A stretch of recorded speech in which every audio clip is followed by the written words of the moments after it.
नमस्कार दर्शक बंधु आपण को पुणी थे स्वागत करुच्ची ओडिया टीवी यूट्यूब चैनल। आज आपण जो टॉपिकटा रही से टॉपिक हूँ सुभद्रा योजना को नहीं। बर्तमान देखो आपने समस्ते जानते जे सुभद्रा योजनार जहाँकि प्रथम इन्स्टलमेंट टंका सेप्टेम्बर 17 तारिख में आपरे जहाँकि माननीय प्रधानमंत्री नरेंद्र मोदी ओडिशा को आसबे एवं सेप्टेम्बर 17 तारिख में सुभद्रा योजना को शुभारंभ करेंगे। या सहित सुभद्रा योजनार टंका मध्य समस्त हिताधिकारी को जहाँकि डीबीटी माध्यम ट्रांसफर करेंगे। तेज माननीय प्रधानमंत्री नरेंद्र मोदी सेप्टेम्बर 17 तारिख में जो सुभद्रा योजनार 5,000 टंका लेखाएं ट्रांसफर करेंगे, यही 5,000 टंका लेखाएं क्यों मैंने पाइपर। या सहित राज्य सरकार तरफ जो मानक सुभद्रा योजनार 5,000 टंका लेखाएं मिल से लिस्ट सरकार तरफ केते तारिख में प्रकाश कर कौन अपडेट रही जहाँकि आपण यही वीडियो माध्यम पूरा डिटेल जनइबी। से भिडियोटी को शेष पर्यंत देखंतु। ता पूर्व वीडियो को गोटे लाइक कर दिंतु एवं जो मैंने चैनल को सब्सक्राइब करना चैनल को सब्सक्राइब कर दिंतु।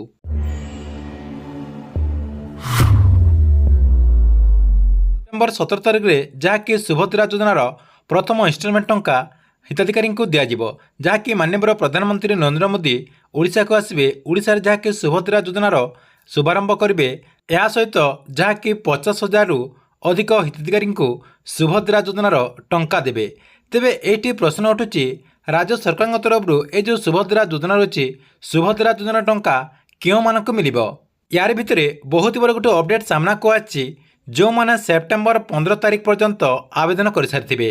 देखंतु सेप्टेम्बर 4 तारिख रु सेप्टेम्बर 15 तारिख भितर जो मैंने आवेदन करथिबे सेमानको जहाँकि सेप्टेम्बर 17 तारिख में सुभद्रा योजनार प्रथम किस्ती टंका जहाँकि डीबीटी माध्यम यह टंकाटी प्रदान करा सीधा सलख सेमानक बैंक अकाउंट रे डीबीटी माध्यम जहाँकि 5,000 टंका लेखाएं से पाइपर।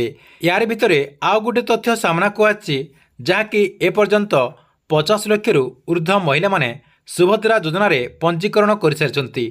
एने माननीय उपमुख्यमंत्री प्रभाती परिडा सूचना देते। या सहित माननीय मंत्री कहते जो मैंने सुभद्रा योजना योग्य अटंती से जहाँकि सुभद्रा योजनार जो 5,000 टंका रही प्रथम किस्ती जहाँकि सेप्टेम्बर 17 तारिख में तांको अकाउंट को डीबीटी माध्यम यही टंकाटी ट्रांसफर करा जिवो। यार भितर देखंतु आउ गोटे तथ्य सामना को आछि जहाँकि सुभद्रा योजनार जो नुआ लिस्ट रही जहाँकि कम दिन भितर सुभद्रा योजनार यही लिस्ट आसीजिवो।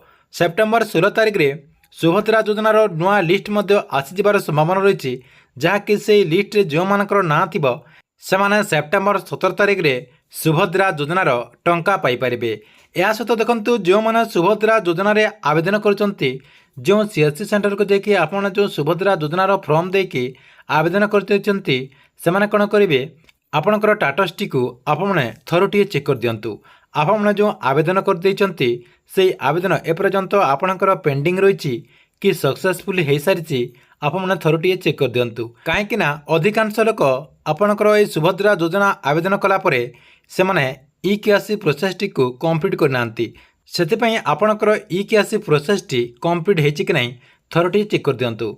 या सहित देखो जो मैंने सुभद्रा योजनार टंका पाइबापी योग्य अटंते एवं आपणकर सक्सेसफुली शो करुच्ची ताले आपण कौन करेंगे आपणकर जो अकाउंट रही अकाउंट को मध्य आपने रनिंग कर दिंतु। जो मानकर रनिंग रही ठीक रही सहित जो मानकर एपर्यंत आपणकर अकाउंट रे जदि आप पैसा विड्रॉल किंबा आपने डिपोजिट करूना ताले आपणकर जो बैंक अकाउंट रही से बैंक अकाउंट को रनिंग कर दिंतु। ता सहित आपणकर जो डीबीटी एक्टिव कहुच्छे से डीबीटी एक्टिवटा को आपने थरुटे चेक कर दिंतु। क्यों बैंक रे आपणकर डीबीटी एक्टिव रही सेटा को आपने थरुटे चेक कर दिंतु।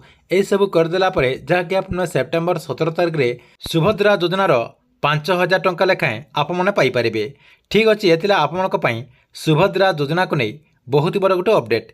या सहित देखो सुभद्रा योजना को नहीं जहाँ भी आपण मन में क्वेश्चन रही आमर गोटे टेलीग्राम चैनल रही से टेलीग्राम चैनल रे आपने जॉइन होकर आपने पर्सनाल क्वेश्चन करेंगे। ठीक अच्छे ये आपण सुभद्रा योजना को नहीं बहुत बड़ गोटे अपडेट। आपको वीडियो केमती लगिला कमेंट बॉक्स रे निश्चय गोटे कमेंट करंतु एवं गवर्नमेंट जेकोसी नुआ योजनार अपडेट आप सर्वप्रथम देखा चाहूँगे ये चैनल टी को आप रेगुलर देखुतांतु।